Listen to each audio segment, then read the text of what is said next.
मित्रांनो, महाराष्ट्रातील असे 12 MBBS कॉलेज की ज्या कॉलेजमध्ये कमी स्कोअरवर सुद्धा ऍडमिशन होतात। आणि जर समजा आपण बघायला गेलो तर कॉलेजची संख्या तशी 13 आहे, पण एक जे कॉलेज आहे तर ते फक्त मुलींचं कॉलेज आहे।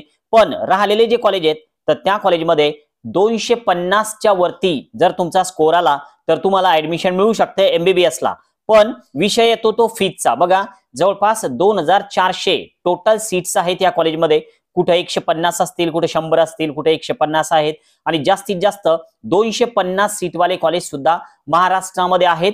पण जर समजा तुमचा स्कोअर कमी येत असेल आणि तुमचं बजेट जर चांगलं असेल तर तुम्ही या कॉलेजमध्ये जर ऍडमिशन घेतली तर तुमचं एज्युकेशन सुद्धा चांगलं होईल। बघूया कोणते असे कॉलेज आहेत की ज्यामध्ये आपण सहज म्हणजे जर 250च्या वर स्कोअर आला तर आपले ऍडमिशन होऊ शकते आणि पर इयर फी द्यायचं काम पडते। बघा, पहिलं कॉलेज आहे भारती विद्यापीठ डीम्ड युनिव्हर्सिटी, नंतर दुसरं आहे भारती विद्यापीठ, परत मेडिकल कॉलेज पुण्याचं म्हणजे सुरुवातीचं जे आहे तर ते सांगलीचं भारती विद्यापीठ, नंतर आहे पुण्याचं भारती विद्यापीठ, नंतर आहे DY पाटील कोल्हापूरचं कॉलेज, नंतर आहे सावंगी दत्ता मेघे यांचं कॉलेज, नंतर आहे कृष्णा इन्स्टिट्यूट कराडचं कॉलेज, नंतर आहे महात्मा गांधी MGM छत्रपती संभाजीनगर, नंतर परत आहे MGM नवी मुंबईचं, पद्मश्री डॉक्टर DY पाटील पिंपरी पुणेचं, परत आहे पद्मश्री डॉक्टर DY पाटील नवी मुंबईचं, नंतर आपलं प्रवरा मेडिकल कॉलेज सिम्बायोसिस की ज्याचा व्हिडिओ आपण कालच बघितला, नंतर आहे परत महात्मा गांधी मिशनचं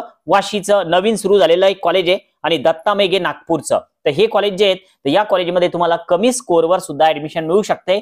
पण जो फीचा विचार आहे तर तो करा, कारण या प्रत्येक कॉलेजमध्ये तुम्ही कोणत्याही कॉलेजमध्ये जरी गेलात समजा की ज्या ठिकाणी कट ऑफ कमी येतो, जसं की समजा प्रवराचा जो कट ऑफ आहे हा थोडा हाय जातो, सिम्बायोसिसचा कट ऑफ पण हाय जातो, पण इतर जे कॉलेज आहेत तर त्यामध्ये 250, 300, 350 या स्कोअरवर सुद्धा ऍडमिशन मिळतात। जर समजा तुमचं बजेट हे 20 lakh per year, 24 lakh per year, 26 lakh per year असं असेल, 4.5 वर्ष फी स्ट्रक्चर असतं, असं जर तुमचं बजेट असेल तर नक्कीच तुम्ही या कॉलेजचा विचार करायला पाहिजे। आज आपण या ठिकाणी थांबूया। Okay, bye.